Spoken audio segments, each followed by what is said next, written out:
नमस्कार मंडळी, श्री ॲग्रो चॅनलमध्ये तुमचं पुन्हा एकदा स्वागत करते. थांबा थोडंसं फ्लॅशबॅक बघूया. चला.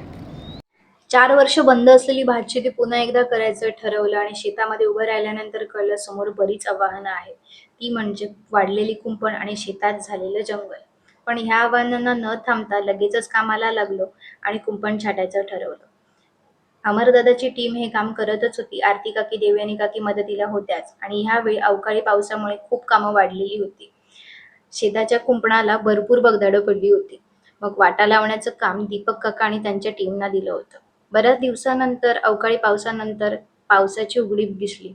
मग भात पेरायचं ठरवलं, पण आपल्या शेतात जंगल असल्या कारणाने शेजारीच अमरदादाच्या शेतामध्ये दाड करायचं ठरवलं.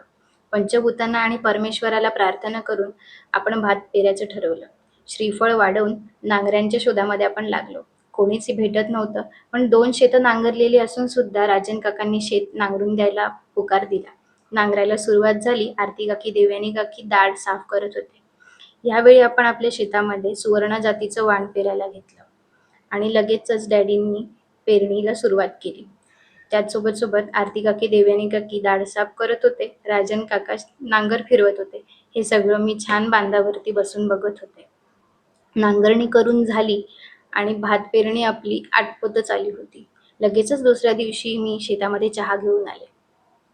हा आपला मॅक्स माझ्यासोबत शेतामध्ये आला होता. दुसऱ्या दिवशी तणनाशनाचं औषध मारायला घेतलं, कारण तण तसेच होते शेतामध्ये. मग रोटावेटर फिरवून घेतला. ही आमची कृष्णा आजोळी आली होती धमाल करायला. आपण खत देखील आपल्या शेताला देतच होतो. काही ठिकाणी खेकड्यांचा त्रास झाला कारणाने आपण रऊ देखील पेरला. हा टेंटसारखा प्रकार पक्ष्यांच्या त्रासांमुळे आपण प्रयोगासाठी केलेला होता. ह्या गोष्टीला आपण सतत लक्ष द्यायचं असतं, त्यामुळे शेतामध्ये ये जा चालूच होती. पण आपली भात लावणी नक्की कधी करायची ह्याकडे देखील आपल्याला लक्ष द्यायचं होतं. मग पटापट शेतामध्ये जाऊन आपली आधीची दाड कशी झाली होती हे बघितलं. खूप सुंदर हिरवीगार आणि सुदृढ अशी आपली दाड झाली होती. पण थोड्याशा पावसाच्या सुट्टीमुळे आपण लावणी घेतली नव्हती. तर आज आपण ठरवलं की रऊवरचं टेंट काढून घ्यायचं. काही ठिकाणी पाणी साठल्या कारणाने तिथलं भात कुसून गेलं, पण काही ठिकाणी छान भात झालं होतं. आपल्या आधीच्या दाढीला देखील आपण खत मारून घेतलं होतं.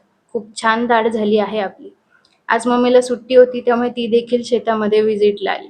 तिने देखील शेत बघितलं, काही फोटोही काढले. मग आपल्या आधीच्या दाढीमध्ये थोडंसं पाणी येण्यासाठी आपण तिथे पळ काढून घेतलं आणि दुसऱ्या दिवशी ट्राय केलं की आपल्याला मूठ बांधता येतात का.